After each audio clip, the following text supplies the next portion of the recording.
Hello guys, स्वागत है आपका। तो आज हम करेंगे जो टीजीटी मेडिकल का जो एग्ज़ाम कंडक्ट करवाया गया था एचपीआरसीए वालों द्वारा।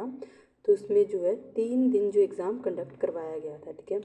तो एग्ज़ाम जो कंडक्ट करवाया था उन्होंने, तो जो 15 को था, 16 को था एंड 17 को था। तो 15 को जो 3 शिफ्ट जो है कंडक्ट करवाई गई थी, 16 को भी 3 शिफ्ट थी, 17 को 1 शिफ्ट थे। तो जो 15 की जो 3 शिफ्ट में जो है साइकोलॉजी के जितने भी क्वेश्चन पूछे गए हैं साइकोलॉजी सेक्शन के बीएड पार्ट के, उनको हम डिस्कस करेंगे। तो चलते हैं क्वेश्चन की तरफ। शिफ्ट 1 के क्वेश्चन देख लेते हैं।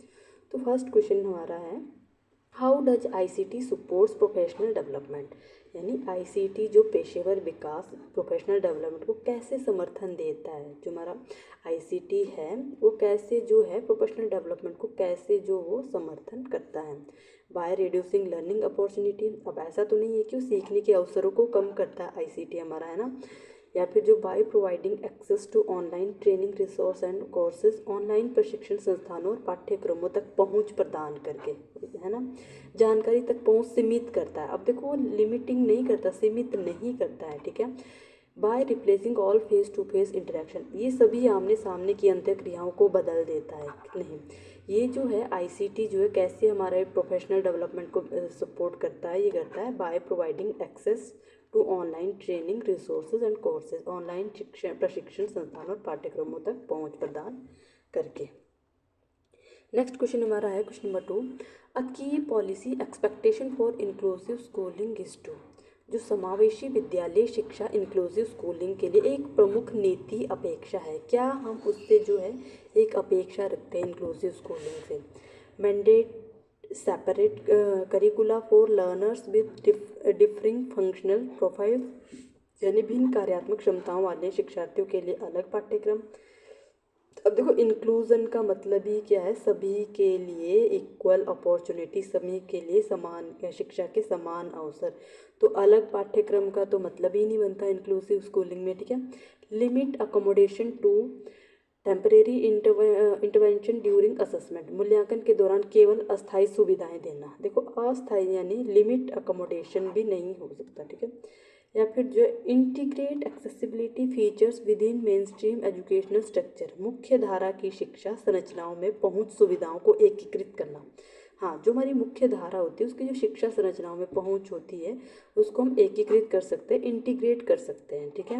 ये बात कही गई है इंक्लूसिव एजुकेशन में।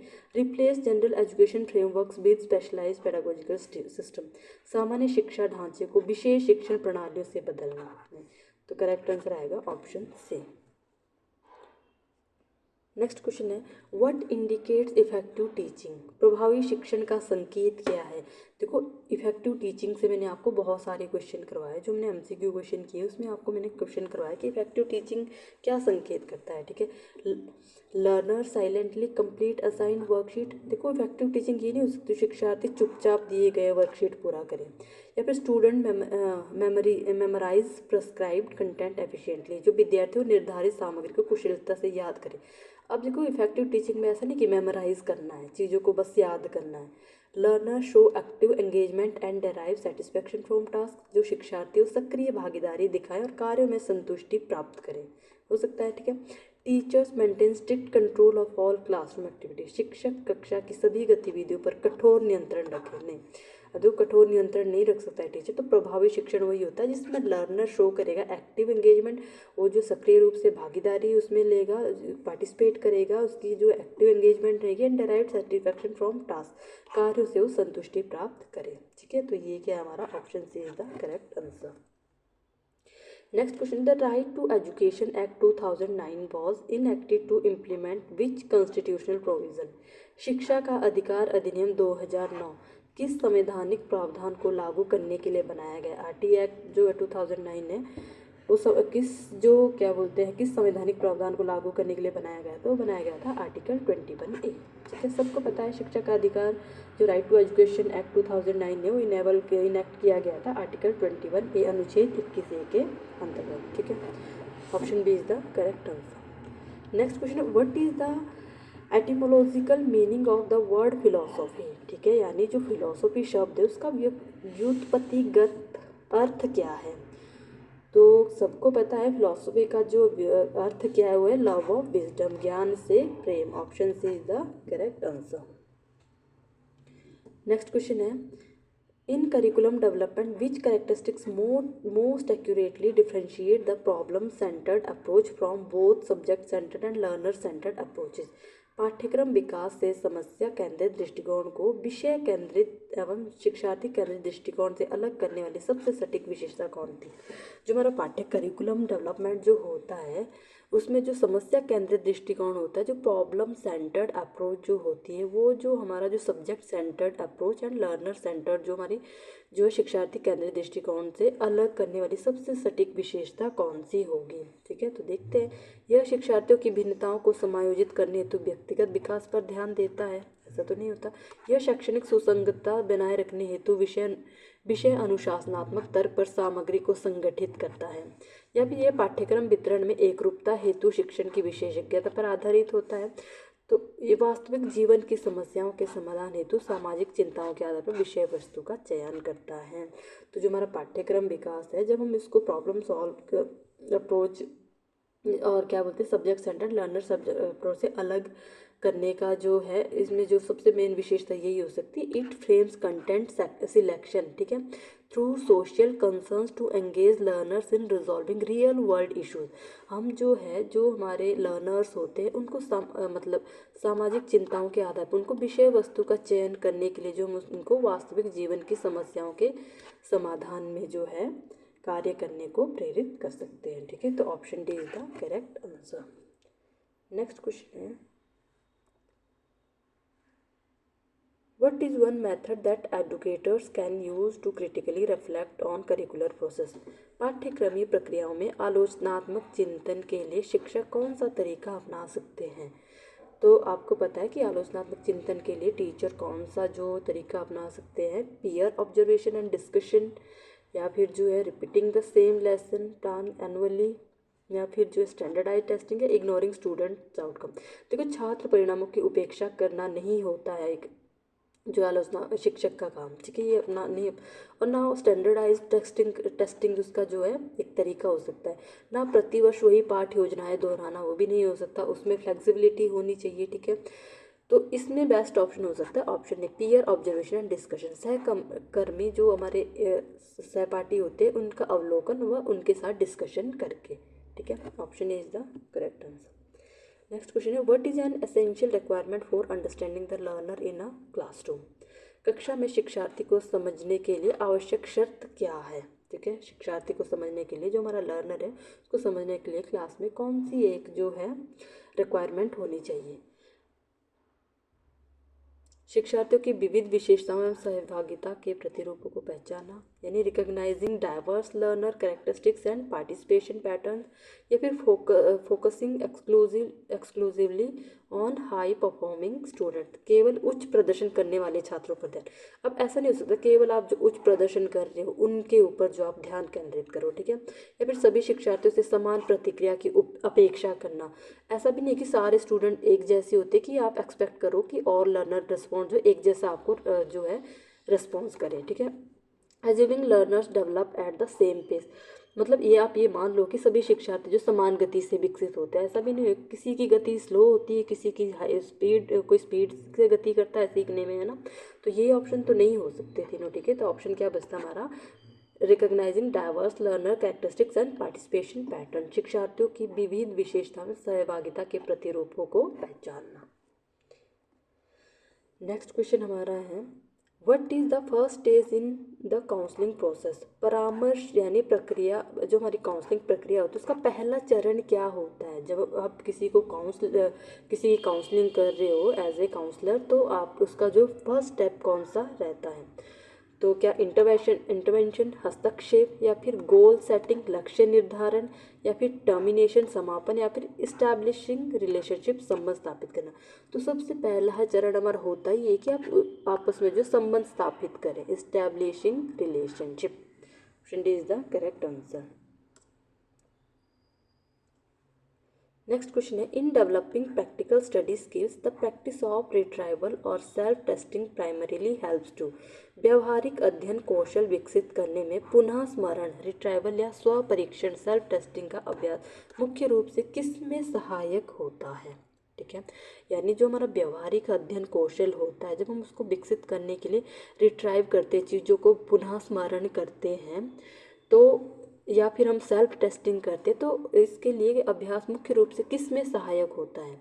तो क्या ये निरंतर पाठ्यपुस्तक पढ़ने के लिए समय बढ़ाना है कि increase time allocation for continuous text books reading, ऐसा तो नहीं हो सकता। ठीक है, या फिर जो है strengthen long term retention through active information recall, सक्रिय जानकारी के पुनः स्मरण द्वारा दीर्घकालिक स्मरण शक्ति को मजबूत करना। ये हो सकता है जब आप सेल्फ टेस्टिंग कर रहे हो, रिट्राइवल कर रहे हो, तो आप प्रैक्टिस कर रहे हो, तो इससे आप जो है सक्रिय जानकारी के जो पुनः स्मरण द्वारा क्या कर सकते हो, उसको लॉन्ग टर्म तक जो उसको मजबूत कर सकते हो। तो option B is the correct answer. ठीक है, ये नहीं हो सकता इंकरेज पैसिव इंगेजमेंट। ठीक है ना, eliminating the requirement for systematic study plan, व्यवस्थित अध्ययन योजना की आवश्यकता को समाप्त करना। नेक्स्ट क्वेश्चन हमारा है, what is critical consideration for teachers when selecting language learning material. भाषा अधिगम सामग्री का चयन करते समय शिक्षकों के लिए प्रमुख विचार क्या होना चाहिए। ठीक है, जब आप भाषा अधिगम सामग्री को क्या करो सिलेक्ट कर रहे हो, तो शिक्षक के लिए सबसे बेस्ट जो उनका क्या बोलते हैं कंसिडरेशन होना चाहिए, वो क्या होना चाहिए। तो देखते हैं ऑप्शन को, use of fixed material without modification और अडेप्टेशन, बिना किसी संशोधन के स्थिर सामग्री का उपयोग। ऐसा तो नहीं हो सकता कि बिना जो किसी संशोधन के आपको जो स्थिर होती है फिक्स्ड मटेरियल, उसको आप यूज़ नहीं कर सकते हो। ठीक है, या फिर जो है preference for simplified content to avoid cognitive challenge, जो संज्ञानात्मक चुनौती से बचने के लिए सरल सामग्री को प्राथमिकता दे। ऐसा तो नहीं होगा। Alignment with learners needs, cultural context and active participation, ये हो सकता है। Selection based mainly on market popularly और अवेलेबिलिटी, मुख्यतः बाजार में लोकप्रियता या उपलब्धता के आधार पर चयन, भी नहीं हो सकता। करेक्ट आंसर क्या आएगा, ऑप्शन सी ही होगा। शिक्षार्थी की आवश्यकताओं, सांस्कृतिक संदर्भ और सक्रिय सहभागिता के रूप में आप क्या कर सकते हो, चयन कर सकते हो। नेक्स्ट क्वेश्चन है, which statement best captures a social and cultural perspective on learning. अधिगम के सामाजिक एवं सांस्कृतिक दृष्टिकोण को कौन सा कथन सबसे बेहतर दर्शाता है। ठीक है, जो हमारा लर्निंग जो हमारा पर्सपेक्टिव होता है, तो उसके सामाजिक और सांस्कृतिक दृष्टिकोण को सबसे बेटर कौन समझा सकता है इन ऑप्शन में। Learning is determined by standardise curriculum. देखो स्टैंडर्डाइज करिकुलम जो आपको कभी भी आपकी जो लर्निंग को जो है बेटर नहीं बना सकता है। ठीक है, learning primarily result from genetic predisposition, यानी अधिगम मुख्यतः आनुवंशिक प्रवृत्तियों का परिणाम है। ऐसा तो नहीं होता कि अधिगम जो है लर्निंग जो सिर्फ आपको जो है जेनेटिक आपको जो है प्रोवाइड करवाए उसका जो है रिजल्ट होता है, नहीं। या फिर learning is an individual cognitive process independent of context, या जो अधिगम एक व्यक्तिगत संज्ञानात्मक प्रक्रिया जो संदर्भ से स्वतंत्र है। अधिगम एक इंडिविजुअल कॉग्निटिव प्रोसेस क्या माना जाता है, देखते हैं ऑप्शन डी भी देख लेते हैं। Learning emerge through participation in cultural practice and social interaction, यानी अधिगम सांस्कृतिक अभ्यासों और सामाजिक अंतःक्रियाओं में सहभागिता से उत्पन्न हो सकता है। ठीक है, option D is the best option, option D ही है कि जो हमारा लर्निंग होता है हम किसके थ्रू एमर्ज करते हैं, जो हम जो कल्चरल प्रैक्टिस में पार्टिसिपेट करते हैं और जो हमारा सोशल इंटरेक्शन होता है, तो उससे जो है अधिगम को जो उत्पन्न किया जा सकता है। ठीक है, बेटर ऑप्शन ऑप्शन डी ही होगा। नेक्स्ट क्वेश्चन है, what is the key role of a teacher in understanding the self. आत्मबोध यानी सेल्फ अंडरस्टैंडिंग में शिक्षक की मुख्य भूमिका क्या है। सेल्फ अंडरस्टैंडिंग, ठीक है, यानी आत्मबोध, सेल्फ अंडरस्टैंडिंग समझते हो ना, यानी to impose strict discipline without dialogue, यानी संवाद के बिना कठोर अनुशासन। ऐसा तो नहीं हो सकता अगर आप सेल्फ अंडरस्टैंडिंग कर रहे हो। To act only as a knowledge transmitter, केवल ज्ञान का संप्रेषक बनना। केवल ये जो है ये आपके जो है नेगेटिव वर्ड होते हैं। ठीक है, only. Next, to provide answer without encouraging question, प्रश्नों को प्रोत्साहित किए बिना उत्तर देना, ये तो नहीं हो सकता। To facilitate self awareness and personal growth in student, विद्यार्थियों में आत्म जागरूकता और व्यक्तिगत विकास को प्रोत्साहित करना। Option D is the correct answer. Next question है, what is a fundamental aspect of planning for inclusive education in school. देखो इंक्लूसिव एजुकेशन से सेकंड क्वेश्चन है ये। ठीक है, शिफ्ट 1 में ही जो इंपॉर्टेंट टॉपिक है आपका inclusive education. Inclusive education.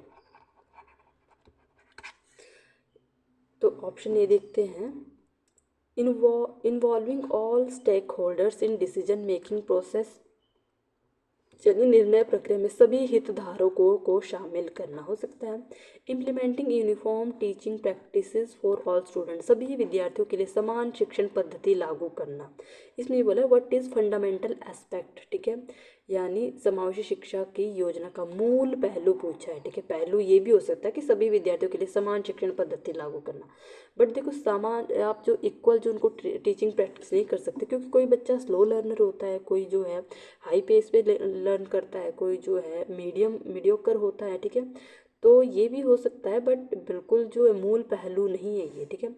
Allocating resources exclusively to specialise institution, संसाधनों को केवल विशेष संस्थानों तक सीमित करना। अब देखो सीमित करने की बात आ गई, ये नेगेटिव वर्ड, ठीक है, ये नहीं हो सकता आपका इंक्लूसिव एजुकेशन का मेन पहलू। Separating student based on ability for targeted support, लक्षित सहायता हेतु विद्यार्थियों को क्षमता के आधार पर अलग करना। अब आप उनको क्षमता के आधार पर, अब देखो इंक्लूजन कहाँ से आ गया फिर, इसमें समावेशी शिक्षा का तो आएगा ही नहीं, तो option A is the better, ठीक है, option A is the answer आएगा इसका, option A, involving all stakeholder in decision making process, ठीक है। नेक्स्ट क्वेश्चन हमारा है, which skill is notably improved by participating in simulation according to student perception, यानी विद्यार्थियों की धारणा के अनुसार सिमुलेशन में भाग लेने से कौन सा कौशल विशेष रूप से विकसित होता है, ठीक है। जो हमारी जो विद्यार्थियों की धारणा के अनुसार अगर देखा जाए तो सिमुलेशन में भाग लेने से कौन सा कौशल विशेष, कौन सा जो स्किल है वो डेवलप होती है, problem solving, speed reading, memorisation या फिर हैंड राइटिंग। तो कौन सी स्किल डेवलप होती है, प्रॉब्लम सॉल्विंग, ठीक है, option A.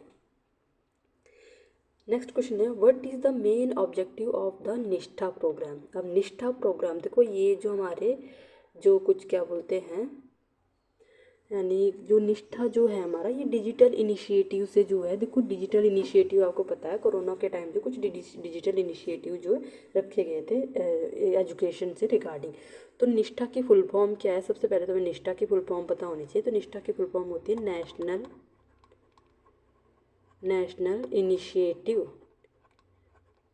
Initiative for school heads and teachers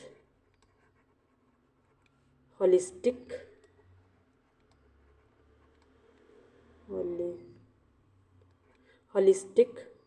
advancement, ठीक है। यानी निष्ठा क्या है हमारा, national initiative for school head, जो स्कूल हेड होता है, एंड टीचर होलिस्टिक एडवांसमेंट, ठीक है। ये जो है वर्ल्ड का जो है लार्जेस्ट टीचर ट्रेनिंग प्रोग्राम है। निष्ठा जो प्रोग्राम है क्या है, लार्जेस्ट टीचर ट्रेनिंग प्रोग्राम, ठीक है।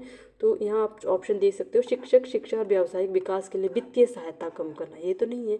देश भर में विद्यालय और उच्च शिक्षा संस्थानों के निजीकरण को बढ़ावा, या फिर विद्यालय शिक्षा में सुधार है तो शिक्षकों का प्रशिक्षण और क्षमता, ठीक है। मैंने आपको क्या बोला कि टीचर ट्रेनिंग का एक लार्जेस्ट प्रोग्राम है, world largest teacher training programme है।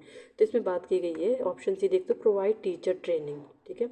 इसमें टीचर को ट्रेनिंग दी जाती है कि वो जो है, जो टीचर होते हैं फ्यूचर बच्चों के लिए क्योंकि आपको पता है टीचर ही होते हैं जो बच्चों को फ्यूचर शेप देते हैं, बच्चों का होलिस्टिक डेवलपमेंट करने में जो है पूरा उनका सहयोग रहता है, ठीक है। तो इसमें टीचर को ट्रेन किया जाता है, निष्ठा का ऑब्जेक्टिव ये टीचर को ट्रेन करना, टीचर ट्रेनिंग से रिलेटेड। तो ऑप्शन सी ही इसका आंसर आएगा, ठीक है। ये जो निष्ठा जो है एक, इसमें जो निष्ठा जो थे, ये 3 जो कार्यक्रम थे, ये निष्ठा 1.0, एक था निष्ठा 2.0, एक था निष्ठा 3.0, ठीक है। जो 1.0 था ये एलिमेंट्री लेवल के लिए था, और 2.0 था सेकेंडरी लेवल के लिए था। निष्ठा 3.0 जो है ये जो हमारा ECCE2 से लेकर 5th क्लास तक, ECCE से लेकर 5th क्लास तक, समझते हो ना। ECC का मतलब early childhood care and education, ठीक है, जो निपुण भारत के अंतर्गत आता है, निपुण भारत, ठीक है। तो इसको याद रखना है आपने। तो ये इसका ऑप्शन सी ही करेक्ट आंसर होगा। इसी के और भी आपको जो डिजिटल इनिशिएटिव थे हमारे, एक था क्या बोलते हैं सफल, एक था क्या बोलते हैं दीक्षा ऐप, ठीक है। दीक्षा एक ऐप भी है, वो भी क्या है डिजिटल इंफ्रास्ट्रक्चर है, उसमें जो है नॉलेज शेयरिंग की जाती है, ठीक है। उसका एक ऐप भी है दीक्षा ऐप, ठीक है। नेक्स्ट क्वेश्चन की तरफ मूव करते हैं। Which instructional method involve step by step demonstration and student practice? कौन सी शिक्षण विधि चरणबद्ध प्रदर्शन एवं विद्यार्थी अभ्यास को शामिल करती है? यानी जो विद्यार्थी को जो शामिल करती है, ठीक है। कौन सी जो है मेथड होगा?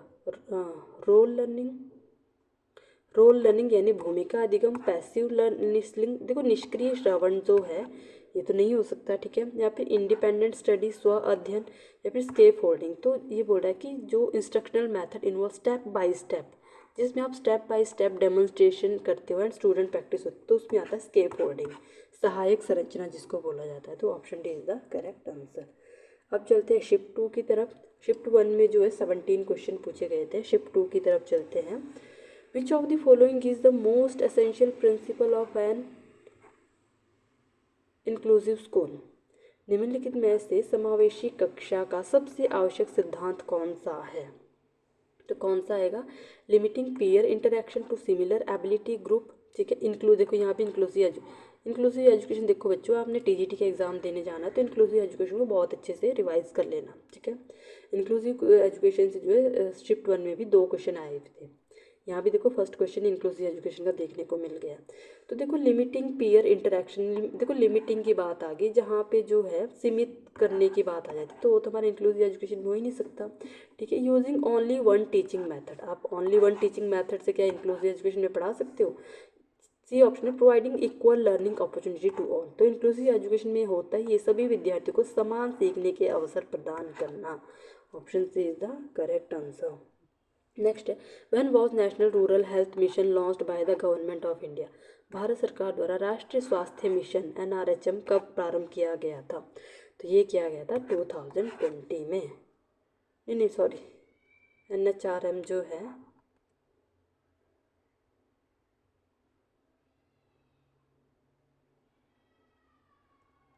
एक सेकेंड, हाँ सॉरी, ये NHRM की बात हो रही है। National rural health mission launch, ये लॉन्च हुआ था 2005 में, ठीक है। 2005 में ये लॉन्च किया गया था। नेक्स्ट क्वेश्चन है which instructional method most presents a teacher centred approach? जो टीचर सेंटर्ड दृष्टिकोण को सबसे अधिक दर्शाती है, जब हम टीचर को जो है केंद्र बिंदु मान के जो है टीचिंग करवाई जाती है, तो कौन सा बेस्ट है? लेक्चर मेथड, ठीक है। अब लेक्चर मेथड ही हमारा जो टीचर सेंटर्ड होता है, क्योंकि टीचर आता है अपना लेक्चर दे के चला जाता है, बच्चों को समझ आए ना आए उससे कोई फ़र्क नहीं पड़ता। तो लेक्चर मेथड हमारा होता है टीचर सेंटर, ठीक है। क्योंकि बाकी जो ग्रुप डिस्कशन है ये भी चाइल्ड सेंटर्ड होता है, child centred. Laboratory work, laboratory में बच्चा खुद जो एक्सपेरिमेंट करते हैं भी चाइल्ड सेंटर्ड होता है। प्रोजेक्ट मेथड भी चाइल्ड सेंटर्ड होता है। नेक्स्ट क्वेश्चन हमारा है What is a common ICT tool used for delivering online course and tracking student progress? यानी ऑनलाइन पाठ्यक्रम प्रदान करने और विद्यार्थियों की प्रगति को ट्रैक करने के लिए सामान्य कौन सा ICT उपयोग किया जाता है? तो कौन सा किया जाता है? Overhead projector, smart black boards, या फिर ऑडियो टेक्स्ट बुक। तो किया जाता है लर्निंग मैनेजमेंट सिस्टम LMS, उसके लिए यूज़ किया जाता है। The idea that development can not be compartmentalized into separate areas such as health, nutrition and education implies that यह विचार कि विकास को स्वास्थ्य, पोषण और शिक्षा जैसे अलग अलग क्षेत्रों में विभाजित नहीं किया जा सकता किस बात को दर्शाता है? यानी बच्चों स्वास्थ्य, पोषण, शिक्षा जैसे अलग अलग क्षेत्रों में विभाजित नहीं किया जा सकता, तो ये किस बात को दर्शाता है? प्रत्येक विकासात्मक क्षेत्र का अलग अलग मूल्यांकन किया जाना चाहिए, या फिर विकास के क्षेत्र आपस में जुड़े होते और एक साथ घटित होते हैं, या शारीरिक विकास भावनात्मक विकास से अधिक महत्वपूर्ण है, या यदि एक क्षेत्र में प्रगति ना हो तो विकास रुक जाता है? तो इसका करेक्ट आंसर आएगा ऑप्शन बी। नेक्स्ट क्वेश्चन है SHGs help members by promoting which of the following? स्व सहायता समूह SHG सदस्य की सहायता किसके प्रचार द्वारा की जाती है? तो इसका करेक्ट आंसर आएगा ऑप्शन बी, सामाजिक जागरूकता और क्षमता निर्माण। नेक्स्ट क्वेश्चन है, in what way does disciplinary knowledge bridge school education with higher education and professional practice. अनुशासनात्मक ज्ञान डिसिप्लिनरी नॉलेज विद्यालय शिक्षा को उच्च शिक्षा और व्यावसायिक अभ्यास से किस प्रकार जोड़ता है। तो इसका भी करेक्ट आंसर आएगा option B, build foundational understanding and academic thinking for advanced learning. Next question था, which communication channel is considered the most effective for health education. स्वास्थ्य शिक्षा के लिए कौन सा संचार माध्यम सबसे प्रभावी माना जाता है स्वास्थ्य शिक्षा के लिए। तो वो कौन सा माना जाता है, माना जाता है इंटरपर्सनल कम्युनिकेशन, व्यक्ति से व्यक्ति संचार। नेक्स्ट क्वेश्चन है, the constitutional basis for free and compulsory education under the right to education act, ठीक है, आरटी पढ़ा होगा, आरटी एक्ट 2009, ठीक है, derive from which directive principle. जो शिक्षा का अधिकार अधिनियम आरटी एक्ट के अंतर्गत निःशुल्क और अनिवार्य शिक्षा का संवैधानिक आधार था, किसी नीति निर्देशक सिद्धांत से लिया गया है। तो वो लिया गया है आर्टिकल 45। नेक्स्ट है, विच of the following is the quality of professional ethics. निम्नलिखित में कौन सा व्यावसायिक नैतिकता प्रोफेशनल एथिक्स का गुण है। तो कौन सा आएगा, ऑप्शन सी, इंटीग्रिटी, ईमानदारी, नैतिक अखंडता, ठीक है, प्रोफेशनल एथिक्स। नेक्स्ट क्वेश्चन है, what shift in teacher role does learner centre teaching promote. जो शिक्षार्थी केंद्रित शिक्षण है वो शिक्षक की भूमिका में कौन से परिवर्तन को बढ़ावा देता है, ठीक है। जो चाइल्ड सेंटर्ड एजुकेशन होती है, लर्नर सेंटर्ड एजुकेशन, तो कौन सी देता है, वो देता है from content deliver to learning coach and guide, विषय वस्तु प्रदाता से अधिगम कोच एवं मार्गदर्शक तक। नेक्स्ट क्वेश्चन है, select the major challenge that contemporary India education system is facing. समकालीन भारत की शिक्षा प्रणाली के सामने प्रमुख चुनौती कौन सी है। तो प्रमुख चुनौती थी educational inequality and digital divide, शैक्षिक असमानता और डिजिटल विभाजन। Option B is the correct answer. Next question हमारा है, the philosophical branch dedicated to exploring the nature of art creation and the expression of beauty in various forms is formally known as. कला, सृजन तथा सौंदर्य के विभिन्न अभिव्यक्तियों के अध्ययन से संबंधित दार्शनिक शाखा को क्या कहा जाता है। तो उसको कहा जाता है एस्थेटिक फिलोसॉफी ब्रांच, सौंदर्य शास्त्र एस्थेटिक। ये जो म्यूजिक वाली जो बुक आती थी हमारी, उससे क्वेश्चन पूछा गया, आर्ट एंड म्यूजिक, ठीक है। नेक्स्ट है, विच of the following essential for natural selection and adaptation. प्राकृतिक चयन और अनुकूलन के लिए निम्नलिखित में से क्या आवश्यक है। तो इनमें से क्या आवश्यक है, जेनेटिक वेरिएशन, आनुवंशिक विविधता, ठीक है, प्राकृतिक चयन और अनुकूलन, अडेप्टेशन की बात की गई है। नेक्स्ट क्वेश्चन हमारा 15, समावेशी शिक्षा। देखो यहाँ भी दो क्वेश्चन इंक्लूसिव एजुकेशन से पूछे गए कि रूपरेखा के साथ कौन सी प्रक्रिया सबसे अधिक मेल खाती है। तो कौन सी प्रक्रिया सबसे अधिक मेल खाती है, तो इसका जो करेक्ट आंसर है वो है option B, structuring physical space to allow flexible grouping and adaptive activities, लचीले समूह निर्माण और अनुकूल गतिविधियों हेतु भौतिक स्थान की व्यवस्था।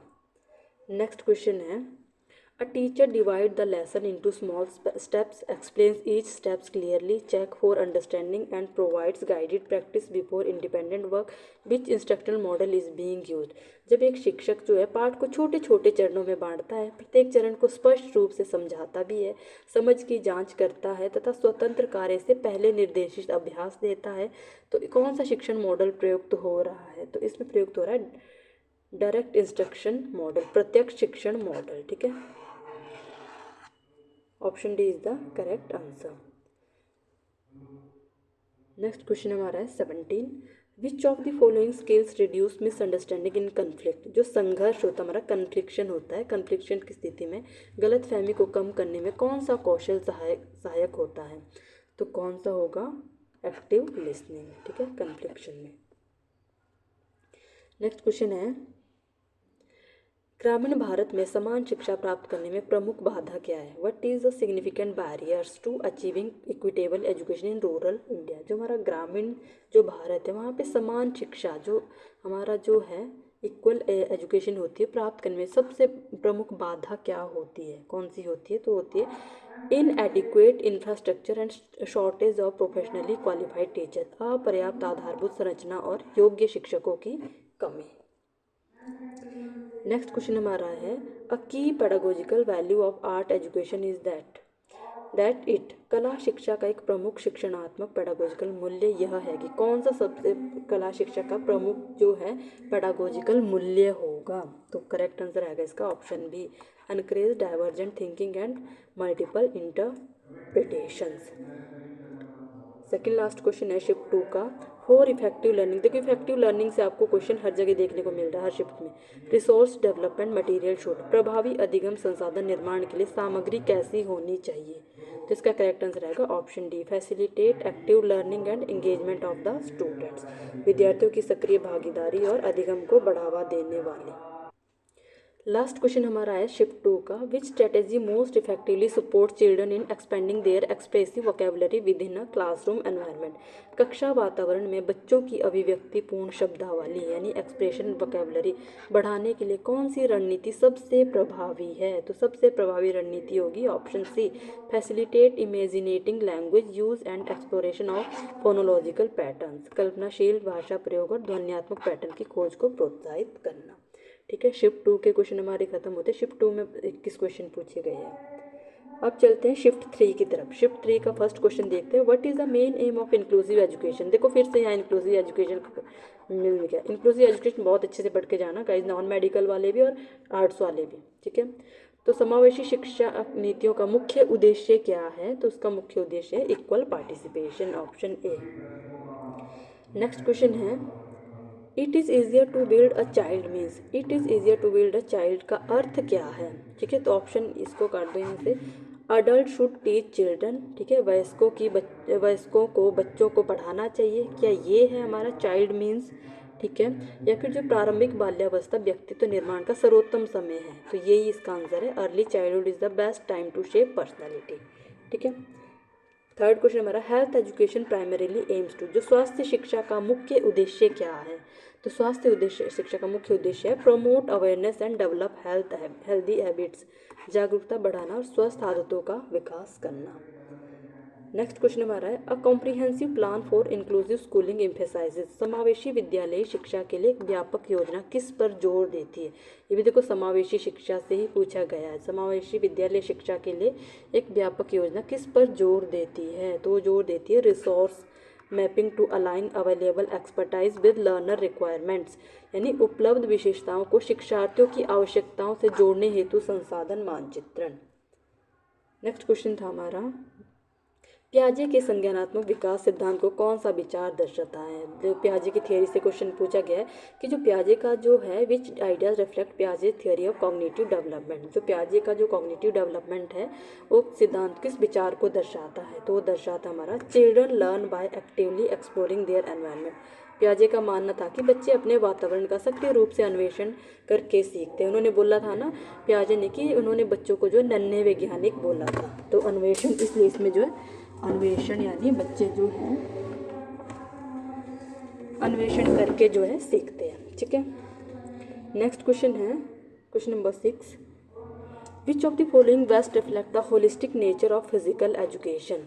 निम्नलिखित में से कौन सा शारीरिक शिक्षा की समग्र प्रकृति को सबसे बेहतर दर्शाता है। शारीरिक शिक्षा, देखो फिजिकल एजुकेशन से भी क्वेश्चन डाला गया है एग्जाम में। ठीक है, तो आपको पता है फिजिकल एजुकेशन की समग्र प्रकृति की बात की गई, तो शारीरिक फिटनेस ओनली नहीं हो सकती, परीक्षा प्रदर्शन सुधार, इसमें आएगा education for body mind and spirit, शरीर मन और आत्मा का शिक्षा के माध्यम से विकास। तो option C is the correct answer. Next question हमारा है, पाठ्य योजना में 5 E's मॉडल का अर्थ क्या है। अब आपने 5E पढ़े हुए हैं पाठ्य योजना में। ठीक है, तो इसका करेक्ट आंसर देखो 5E हमारे क्या बोलते हैं, सबसे पहले आता हमारा इंगेज, बच्चों को इंगेज करो, फिर एक्सप्लोर करो। ठीक है, फिर एक्सप्लोर करो, देन एक्सप्लेन, देन एक्सप्लेन, फिर आता हमारा इलाबोरेट, फिर आता है हमारा इलाबोरेट बाद लास्ट में आता हमारा इवेलुएट। अब इवेलुएट सबसे लास्ट में कहाँ मिल रहा है, यहाँ पे, यहाँ नहीं है तो नहीं होगा, यहाँ नहीं है, इंगेज सबसे पहले इंगेज होता है, तो option is the correct answer. Next question है हमारा, example of socio emotional difficulties, सामाजिक भावनात्मक कठिनाई का उदाहरण कौन सा होगा। इसमें सोशियो इमोशनल कठिनाई का उदाहरण कौन सा है, तो आपका स्ट्रगलिंग टू मेक फ्रेंड्स, दोस्त बनाने में कठिनाई। देखो लिखावट में नहीं हो सकता सोशियो इमोशनल, धीमी पठन गति नहीं होता, गणित में कम अंक, तो ये होगा स्ट्रगलिंग टू मेक फ्रेंड्स, दोस्त बनाने में कठिनाई होना। नेक्स्ट क्वेश्चन हमारा है, डिसलेक्सिया से ग्रस्त विद्यार्थी को निम्नलिखित में से किस रणनीति से सबसे अधिक लाभ होगा? जो डिसलेक्सिया से ग्रस्त विद्यार्थी है तो किस रणनीति से उसको लाभ हो सकता है? तो उसको लाभ होगा कि oral testing and audio books. अगर आप मौखिक परीक्षा और ऑडियो पुस्तकें उसको प्रोवाइड करवाओगे तो वो डिसलेक्सिया से जो है उससे प्रॉब्लम से लाभ हो सकता है।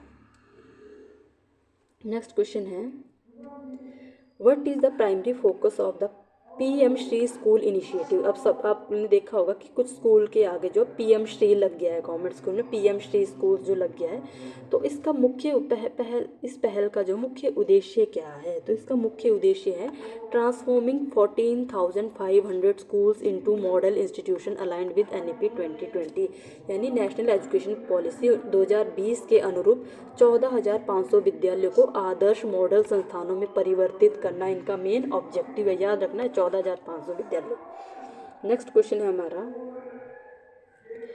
डिजिटल शिक्षण संस्थानों का चयन करते समय विषय वस्तु की शुद्धता के अलावा कौन सा कारक आवश्यक है? In selecting digital learning resources what factor is essential beyond content accuracy?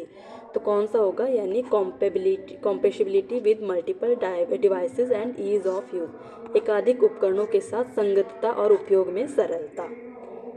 Next question हमारा है, Which principle of curriculum construction emphasizes the alignment of learning activities and assessment directly with intended learning outcomes?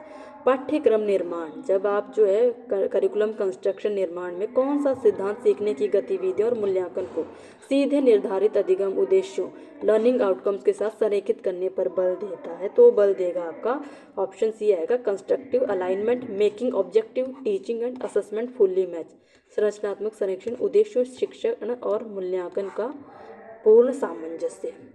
Next question है हमारा, भाषा विद्यार्थियों के metacognitive कौशल के विकास में कैसे योगदान देती है? जो हमारी how does language contribute to the development of the student metacognition? पता है ना, मेटाकॉग्निशन होता है जब आप अपनी थिंकिंग के बारे में दोबारा रीथिंक करते हो, ठीक है, उसको मेटाकॉग्निशन बोलते हैं। तो ये जो विद्यार्थियों के जो है लैंग्वेज सीखने में, यानी भाषा विद्यार्थियों के मेटाकॉग्निटिव कौशल के विकास में कैसे योगदान देती है? तो इसका करेक्ट आंसर होगा ऑप्शन बी, इनेबल्स रिफ्लेक्शन और learning process and support self assessment, यानी सीखने की प्रक्रियाओं पर चिंतन को सक्षम बनाती है और आत्ममूल्यांकन में सहायता करती है। सेकंड लास्ट क्वेश्चन है हमारा, according to the constructivist perspective how do students construct knowledge? संरचनावादी दृष्टिकोण के अनुसार विद्यार्थी ज्ञान का निर्माण कैसे करते हैं? जो कंस्ट्रक्टिविस्ट यानी कंस्ट्रक्टिविज्म करते हैं वो नॉलेज को डेवलप करते हैं, तो विद्यार्थी ज्ञान का निर्माण कैसे करते हैं संरचनावादी दृष्टिकोण के अनुसार? तो इसका आएगा correct answer, by integrating new ideas with prior knowledge through active engagement, यानी सक्रिय सहभागिता के माध्यम से नए विचारों को पूर्व ज्ञान से जोड़कर। चलते हैं लास्ट क्वेश्चन की तरफ। लास्ट